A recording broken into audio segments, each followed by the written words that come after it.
예, 안녕하십니까. 네.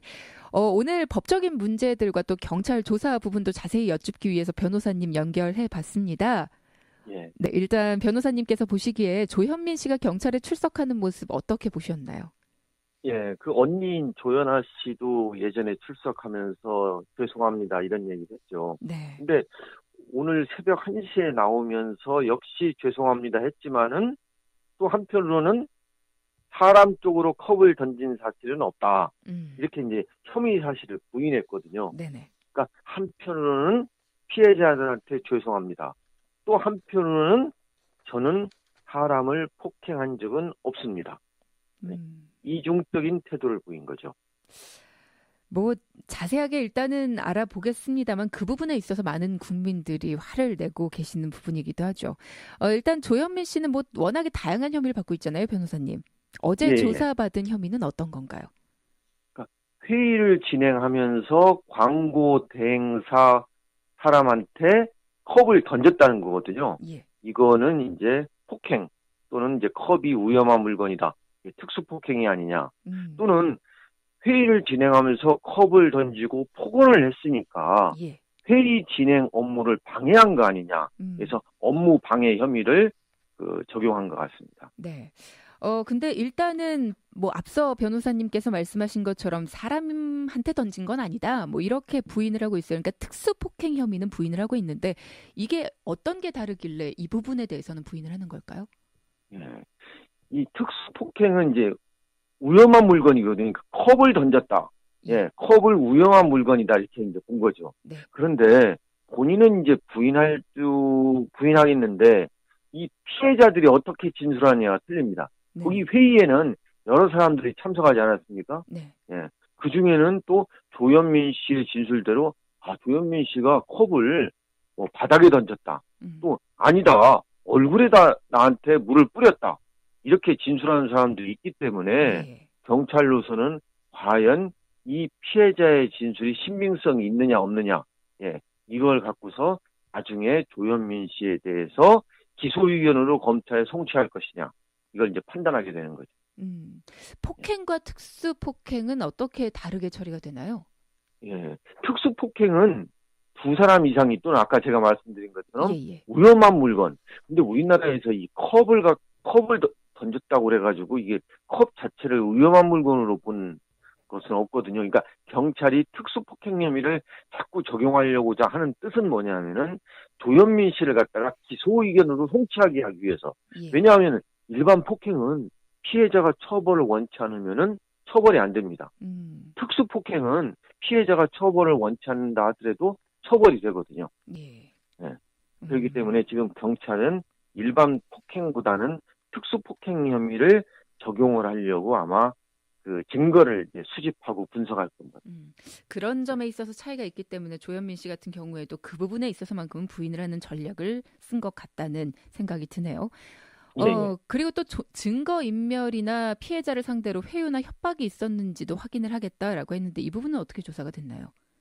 지금 조현민 씨가 그 지금 소환한 게 좀 늦어지지 않습니까? 그리고 경찰이 그 사이에 또 압수수색을 했거든요. 네네. 또 조현민 씨 입장에서는 경찰 소환에 대비해가지고 또 뭐 휴대폰에 어떤 통화 기록이라든가 이런 거를 갖다가 삭제하거나 이럴 가능성도 있거든요. 예예. 그렇기 때문에 경찰이 그 조현민 씨로부터 압수한 뭐 휴대폰이라든가 그런 거를 통해서 그 이 통화 내역이 뭐냐, 누구하고 통화했느냐, 또 어떤 지시를 했느냐 음. 이런 거에 대해서 추궁을 하기 때문에 범죄 혐의 사실은 사실상 폭행하고 업무방해인데 조사 시간이 15시간이 길어진 것은 아마도 그 증거인멸이라든가 이런 것에 대해서 추궁하느라고 조사 시간이 길어졌다. 저는 음. 그렇게 생각합니다. 변호사님 이야기를 듣다 보니까 그때 그 사건도 생각이 나네요. 조연아 씨의 전 그 땅콩 회항 사건 당시에 휴대전화를 조사하다가 조현민 씨가 보냈던 문자도 확인이 됐었잖아요. 복수하겠다. 뭐 이런 문자. 그렇습니다. 예, 예, 예. 그때부터 화제가 됐던 이 자매의 여러 가지 이런 폭언, 폭행들. 뭐 일단은 많은 분들이 궁금해하시는 것 중에 하나가요. 조현민 예. 씨가 우리나라 국민이 아니라 미국 국적자이잖아요. 그렇습니다. 미국인이 한국에서 기소가 가능한가요? 그 미국인도 한국에서 범죄를 저지르면요, 예. 한국 법에 의해서 처벌을 받습니다. 이게 이제 뭐 속지주의라고 하는 건데, 예. 한국에서 범죄 발생을 저지르면 범죄 발생지가 한국이면은 한국 형법에 의해서 수사도 받고 형사소송법에 의해서 재판도 받습니다. 예. 그러면 수사와 재판을 받게 되는데 그 이후에 만약에 형량을 살아야 된다라고 할 때도 우리나라 내에서 형량을 살게 되는 건가요? 그렇죠. 만약에 징역형이 떨어지면은 우리나라 교도소에서 수감돼가지고 수감 생활을 하고 그 다음에 출소가 된 다음에는 뭐 출국관리법에 의해서 추방을 한다든가 그렇게 하죠. 많은 분들이 미국인이라서 걱정을 하셨는데 이 부분은 뭐 명확하게 될 것 같네요. 자, 그리고 문제는 조현민 씨뿐만 아니라 뭐 더 화제가 되기도 했습니다. 그 어머니 이명희 씨에 대해서도 경찰이 수사에 착수를 했는데 어떤 것들에 대해서 조사를 받게 될까요? 그 어머니가 아마 그 인부를 뭐 밀치고 했다는 모습, 그 다음에 폭언을 했다는 모습이 아마 영상에 잡힌 것 같아요. 예. 이 부분도 과연 밀쳤다, 폭언을 했다, 모욕이냐, 폭행이냐, 이 부분에 대해서 지금 현재는 내사 단계인데 네네. 과연 이 경우에 피해자들이 진술을 해줄 것이냐, 예. 이게 이제 가장 큰 문제고 그 영상 속의 인물이 과연 이명희 씨가 맞느냐, 또 어머니가 예를 들면 그 영상 속의 인물이라 하더라도 똑같이 이게 이제 영상이 공표되고 나서 어떤 증거인멸 시도라든가 회유라든가 이런 걸 했겠느냐. 예. 좀 수사가 좀 길어질 것 같습니다. 네. 일단은 뭐 회유를 했다라는 기사도 몇 차례 나온 적이 있었는데 이 부분에 대해서도 자세히 좀 조사가 돼야 될 것 같고요. 그리고 또 이명희 씨에 대한 부분도 많은 혐의들이 있죠. 뭐 파출부나 운전기사를 폭행하고 폭언을 했었다. 뭐 이런 이야기도 자주 접하셨을 테고 또 가정부가 필리핀 사람이었는데 불법 이민자였다. 뭐 이런 기사도 있었어요. 그러니까 이게 이제 기사와 제보와 그 영상에 대해서 이제 확인 작업을 해야 되거든요. 예. 그러려면은 그 관계자들이 경찰 수사에 협조를 해줘야 됩니다. 네. 근데 혐의를 받고 있는 사람은 협조를 안 되도록 또 회의를 할 수가 있거든요. 예. 그래서 이게 수사가 간단한 것 같으면서도 상당히 어렵다는 겁니다. 네.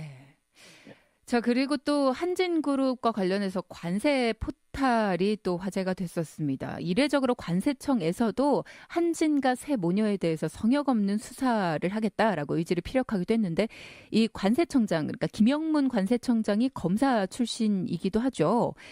관세청에서는 어떤 걸 조사하게 되나요? 그러니까 이 조양호 회장 일가, 거기에 조연아, 조현민, 이명희 씨라든가 이분들이 예. 외국에서 과연 그 밀수를 해가지고 정식적인 통관 절차를 거치지 않고 물품을 들어왔느냐, 이런 것도 이제 결국에는 제보에 의해서 지금 그 관세청에서 그 수사에 착수했거든요. 압수수색도 하고. 네. 근데 문제는 뭐냐면 관세청은 그러면 그동안 그걸 몰랐을까요? 네. 그런 부분도, 그래서 지금 검사 출신인 김영문 관세청장이 네. 과연 이 관세청에 또 묵인이 있었느냐, 이 부분은 과연 관세청에서 제대로 수사를 할 수 있겠느냐, 이런 문제입니다. 네. 네. 이 부분은 제가 볼 때는 별도로 관세청의 특별조사과라든가 이런 걸 통해서 해야 되지 않나. 그리고 이거 역시 뭐냐면 결국에는 이러한 제보를 해준 네. 그 대한항공 직원들의 어떤 진술이라든가 협조가 있지 않으면은 상당히 규명하기가 어렵지 않을까 하는 그런 생각을 해봅니다. 네. 뭐 이번 사건을 계기로 국토교통부는 진에어와 관련해서 그동안 몰랐겠느냐라는 의혹을 많이 받고 있고 또 관세청 역시도 탈세와 관련해서 그동안 몰랐겠느냐 뭐 이런 의혹들 참 우리가 고쳐야 될 부분이 많이 보이네요. 이번 사건을 계기로 해서. 그런 가운데 대한항공 직원들이 청소 오너의 퇴진을 요구하는 촛불 집회를 예정하고 있다. 뭐 이런 소식도 들려옵니다. 법률적으로요, 변호사님. 총수 일가가 경영에서 물러나는 게 가능한가요? 본인들이 이제 사퇴하는 거 외에는 만약에 이분들을 강제로 갖다가 해임시키려고 하면은 주주총회나 이사회에서 의결을 통해서 해임을 해야 됩니다. 만약에 이분들이 이 해임 결정에 대해서 불복을 한다. 예. 라고 그러면은 소액 주주들이 그 주주 그 의결권을 가진 사람들이 있습니다. 네. 이거에 대해서 또 뭐 소송을 하던가 이렇게 해야 되거든요. 네. 그러니까 이 총수들의 어떤 도덕적이라든가 이런 거에 대해서 일반 국민들은 당연히 물러나야 되고 물러나게 해야 되는 거 아니냐, 예? 하게 생각하기 쉬운데 네네. 법에는 이게 주식회사하고 이분들이 뭐 대표이사라든가 이사로 돼 있기 때문에 이분들을 해임시키려면은 주주총회나 이사회의 의결을 통해 가지고 해임시키는 것이 맞다고 저는 생각합니다. 국가의 감정과 국민 감정과 네. 법 절차는 구분이 돼야 한다고 생각합니다. 그러니까 국가에 귀속되어 있는 어떤 기관이 아니라 이것도 사적인 그렇습니다. 기업이기 때문에 개인 회사이기 때문에 예, 그렇기 때문에 자발적인 결단이 있거나 아니면 주주총회, 뭐 이사회, 뭐 이런 의결이 필요하다라는 말씀해 주셨습니다. 네, 오늘 많은 이야기 들어봤습니다. 감사합니다. 예, 고맙습니다. 네.